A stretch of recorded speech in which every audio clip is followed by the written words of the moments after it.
Welcome to how to set up a self-help group.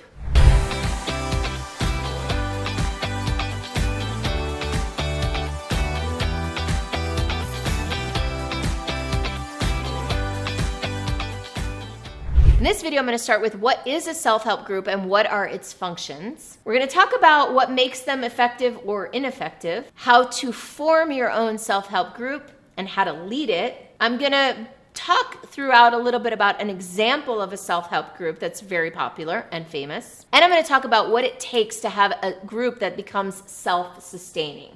All right, let's start with what is a self-help group and what are its functions. The idea of a self-help group is to empower people to take on their own personal development and healing. It's a way to sometimes supplement or even replace therapy or doctors or psychotherapists or things that people oftentimes can't afford or are not willing to try. So a self-help group is tapping into the magic of a collective group of people to help the individuals in that group grow and expand and heal. Here's the thing. A self-help group can be very effective, but sometimes it's not enough, not for everyone. Some people need some professional help, but a self-help group can fill in the gaps. It can provide a soft place to land for people. For example, if someone is not mentally ill necessarily, but they're struggling with a specific situation, like maybe a death and they're mourning the loss of somebody, then a self-help group might be a place to connect with other people who can listen to them, hold space for them, give them some ideas. The problem, though, that happens is that oftentimes self-help groups are not very sustainable and they can fall apart. So there are a few things that you want to consider in order to make a group effective and also make it sustainable. I'm going to get into those in a moment.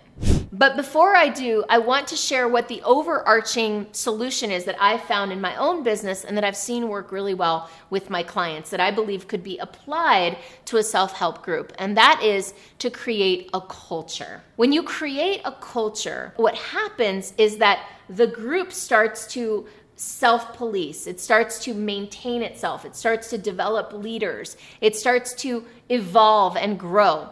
When you develop a culture, you can often drop a new person into the culture and they'll rise very quickly. What happens a lot of times with self-help groups is if there's one person that's in charge, that is the strong leader, and they don't start to allow a culture to develop and other leaders to start to come up, then that group can fall apart, especially if that one leader leaves. It's really important if you want to create something that's lasting and that can grow, that you start to look at it as building a culture.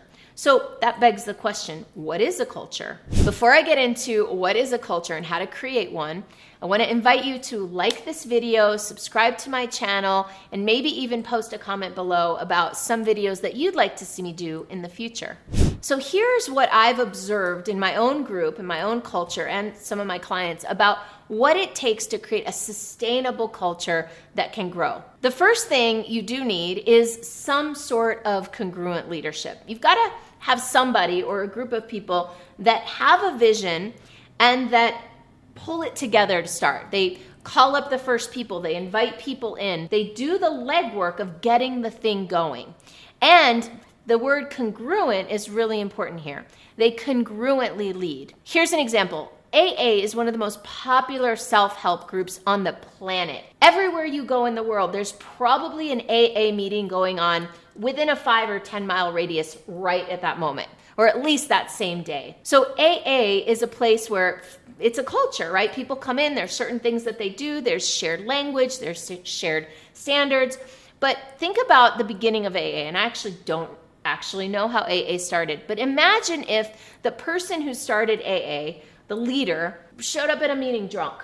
That wouldn't work very well for AA, probably, I'm guessing. It's really important that whoever starts the self-help group be a congruent example of the culture that they're trying to create, that they be an authentic and in alignment with the values and standards of that culture. So that's number one, congruent leadership, someone with a vision to start it out and pull it together. The second thing you need is some sort of vision. Some sort of common goal or common objectives, common outcomes. What is it we're trying to create? In the case of AA, perhaps in the beginning, the vision would be to create an organization that can support people in their sobriety. So having a clear vision, having some clear objectives, some clear goals, and really being clear too, in my opinion, about who you serve. I think the narrower it is, the better.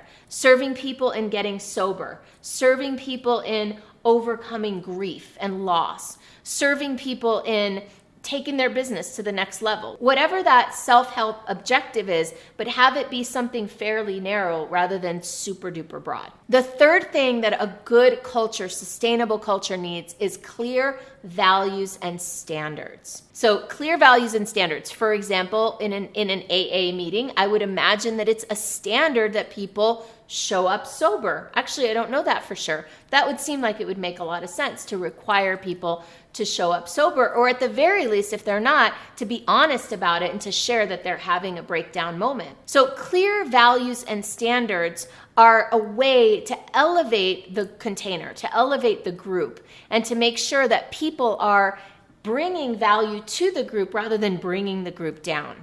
Another thing that really supports cultures that I've seen is shared language. Having specific language that they use that's kind of special and unique to the group. Certain ways of referring to things, certain concepts, certain analogies or metaphors, but basically having a shared language of things that they do that brings them together. So for example, to use AA again, but the first thing that they say is, hello, my name is X and I'm an alcoholic, right? That's a language pattern that they use, which very much speaks to their value system, right? Acknowledging that they have a problem with alcohol, taking responsibility, right? So, hello, my name is so-and-so, and I am an alcoholic. That is acknowledging that situation and owning it fully, right? So that's probably a clear value that AA has of being empowered around your situation and owning it and taking full responsibility. Another thing that AA has is the 12-step process. They have a clear process that they bring people through. And so that's another piece that you can bring into your culture.